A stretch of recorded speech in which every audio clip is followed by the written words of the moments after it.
Pozdravljene, spoštovane gledalke in cenjeni gledalci. Čez dobrega pol leta bo v Spodnji Idriji stekla proizvodnja komponent za električna vozila uglednih svetovnih proizvajalcev. Gre za največjo investicijo v zgodovini podjetja Hidrija, ki je pomemben razvojni partner vodilnih proizvajalcev električnih avtomobilov na pravzaprav globalni ravni. Več o načrtih Hidrija nam bo povedal glavni direktor Hidrija, Bojan Gantar, ki ga prav lepo pozdravljam v našem studiu. Dobrodošli. Dober dan. Povejte nam, gospod direktor, kaj boste pravzaprav proizvajali v teh novih halah? V novih halah bomo sicer ne čez pol leta, ampak v začetku naslednjega leta pričeli s proizvodnjo komponent rotorjev in statorjev, elektromotorskih pogonov, hibridnih in električnih vozil za najprestižnejše svetovne blagovne znamke. To je Mercedes, BMW. BMW, Mercedes, Stellantis, pogovarjamo se tudi z drugimi proizvajalci. Vas jemljajo očitno kot dobrega partnerja? Mi s temi kupci sodelujemo že 2 desetletji in več. V tem obdobju smo si ustvarili dobro ime, nudimo ustrezno potrebno zanesljivost v celotnem poslovnem spektru, tako da prepoznali so nas kot zanesljivega partnerja. Omenjate tudi, da ste razvojni partner. Kaj pomeni, če si razvojni partner? Kot sem rekel, Hidrija s temi kupci sodeluje že 2 desetletji. Hidrija je razvojni partner, lahko rečemo celo predrazvojni partner. Pomeni, da skupaj s kupci naslavljamo nove segmente, nove produktne rešitve že 5 do 7 let, preden se te rešitve pojavijo na trgu. Hidrija si je pri temu načinu dela ustvarila dobro ime. Kupci so nas prepoznali kot zanesljive partnerje in zato lahko tudi sedaj tako odločno in pogumno stopamo na to novo razvojno pot. To novo tovarno gradite na območju nekdanjega Ilesa, na sosednjem območju od Hidrije. Veliko bo 15.000 kvadratnih metrov. To je velik objekt, ne? Gre za velik objekt. Trenutno je pod streho 6500 kvadratnih metrov tega objekta, te nove tovarne. To je prva faza. Sledi še druga faza podobne velikosti, podobne površine in pa potem še v tretji fazi nekje dobrih 2000 kvadratnih metrov površin, ki bodo namenjene orodjarskemu centru. Da, gre za velik objekt, notri bo 10 visoko avtomatiziranih, digitaliziranih linij. Avtomatizacija, robotizacija, se bo to kaj dotaknilo vaše tovarne?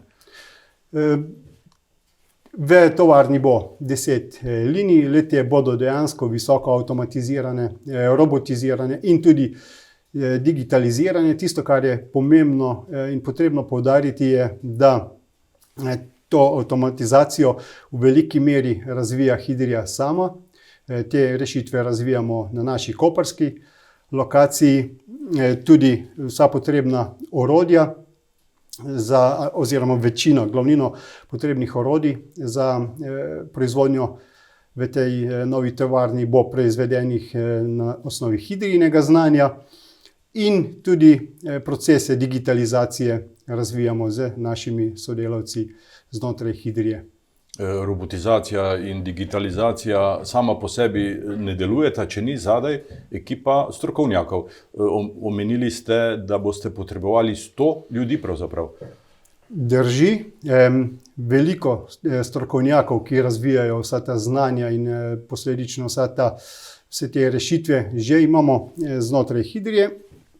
V prvi fazi bomo potrebovali 20 dodatnih sodelavcev. Te nameravamo zaposliti še v letošnjem letu.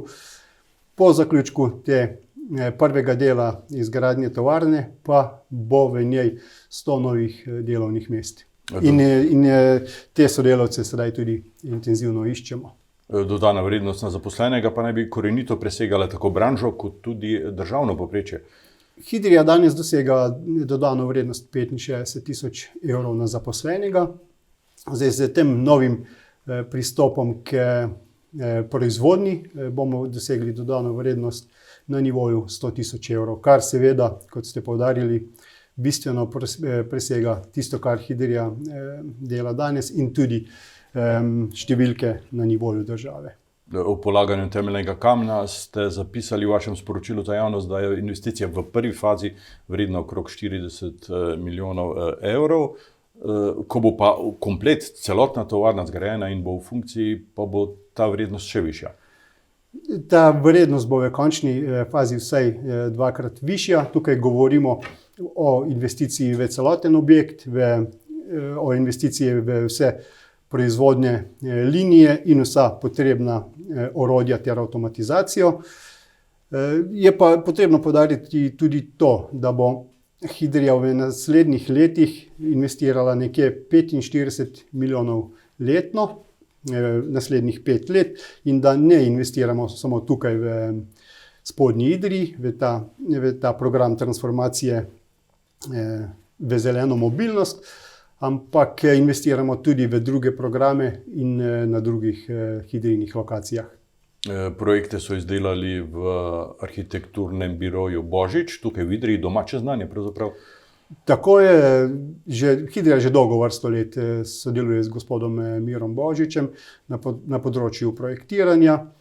Poleg tega sodelujemo tudi z gospodom Dragom Poženelom, ki je prav tako iz teh krajev, ki nam pomaga pri nadzoru in sicer strokovno svetuje. Bi pa tukaj izpostavil še naše sodelavce oziroma našega sodelavca, gospoda Andraža Korenča, ki uspešno vodi ta projekt. Tako da nas veseli, da vse to potrebno znanje dobimo v lokalnem okolju in da lahko tudi na tem področju sodelujemo z lokalno skupnostjo. Financiranje tako velikega projekta je najbrž tudi zahteven posel, najbrž so tukaj lastna sredstva, banke, pomoč države, najbrž je kombinacija vsega. Drži, je kombinacija vsega.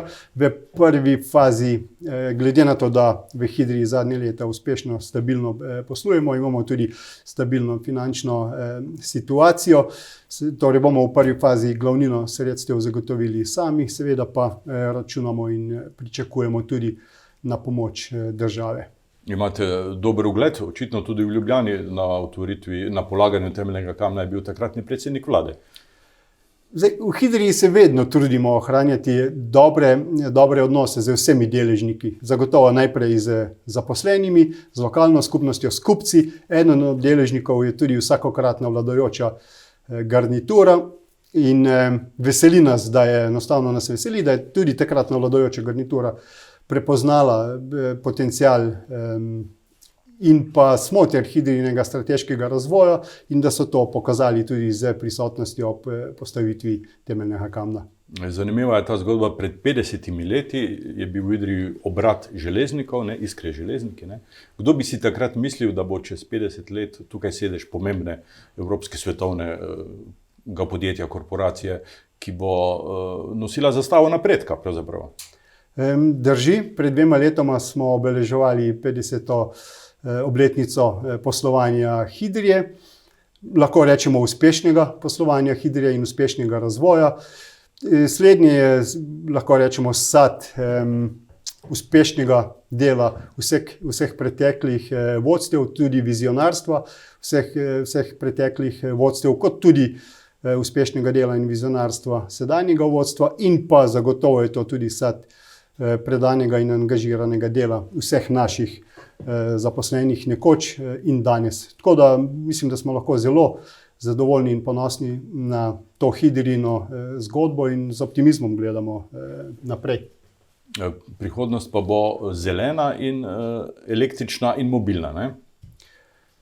Mi verjamemo, da v segmentu mobilnosti se tej transformaciji ne bomo mogli izogniti.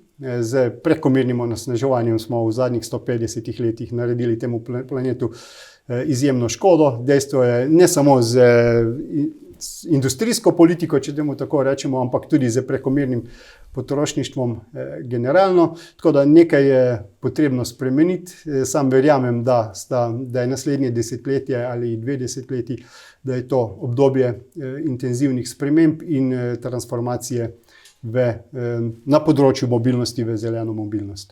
Zanimivo je, da se povezujete, sorodna podjetja z enakim razmišljanjem o prihodnosti. V platformi za zeleno mobilnost Gremo, Green Mobility. Kaj nam lahko poveste o tem?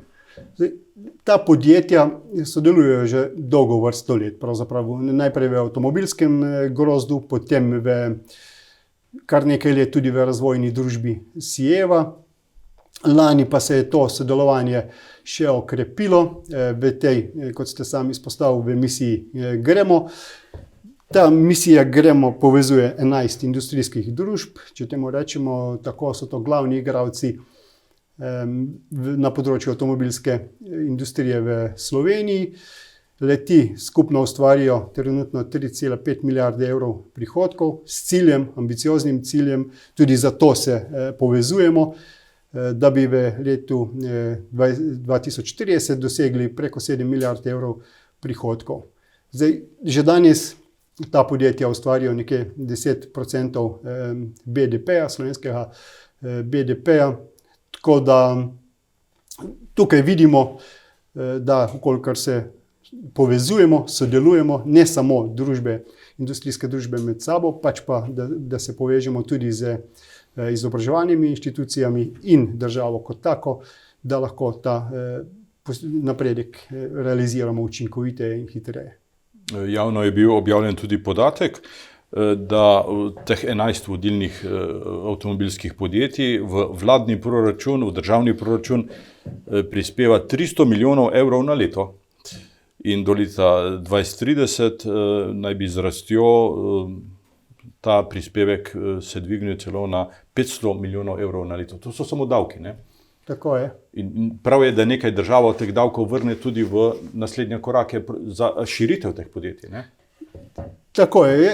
Sam menim, da država s tem, da podpira ambiciozne načrte družb in posledično le-te s tem generirajo nova delovna mesta, država na ta način najlažje zagotovi razvoj in napredek družbe na splošno, konec koncev tudi blaginjo prebivalstva, in zato je prav, da država take ambiciozne projekte podpre. Po načrtih vlade naj bi 30 milijonov evrov na leto v prihodnjih letih namenjali za pomoč takim razvojnim projektom. Tako, drži. Pričemer je potrebno povedati, da ta podjetja danes na letni ravni v razvoj vložijo nekje 500 milijonov evrov letno. Ja, kako sodelujete s Kolektorjem, bližnji sosed? S Kolektorjem sodelujemo že dolgo vrsto let, pravzaprav na istih platformah, kot sem jih izpostavil prej. Ena od platform je tako imenovani avtomobilski grozd, druga platforma je razvojna družba Sieva. V lanskem letu smo sodelovanje intenzivirali tudi v misiji Gremo. Zdaj, Kolektor je tudi izvajalec del na novem visokotehnološkem centru v Spodnji Idriji.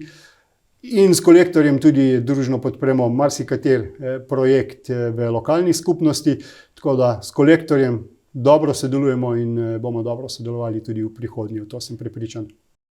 Avtomobilska industrija bo postala električna, vozili se bomo na elektriko, vendar pa bo morala najbrž država poskrbeti tudi za električno omrežje. Ta trenutek, če se vsi preselimo na električne avtomobile, to ne bi šlo. Drži. Verjetno se v tem trenutku rešitve za mobilnost na cesti razvijajo hitreje kot sama infrastruktura. In dejstvo je, da bo potrebno poskrbeti tudi za infrastrukturo. In tako kot sem prej izpostavil, čaka nas desetletje ali 2 desetletji intenzivnih sprememb s ciljem prehoda v zeleno. Kaj pomeni za vaše podjetje napoved Evropske unije, da se avtomobilov s klasičnimi motorji ne bo smelo več prodajati? Naš odgovor na to dejstvo je nova tovarna v Spodnji Idriji, v kateri imamo od 10 linij, ki bodo v končni fazi razpoložljive, 8 že zapolnjenih z naročili.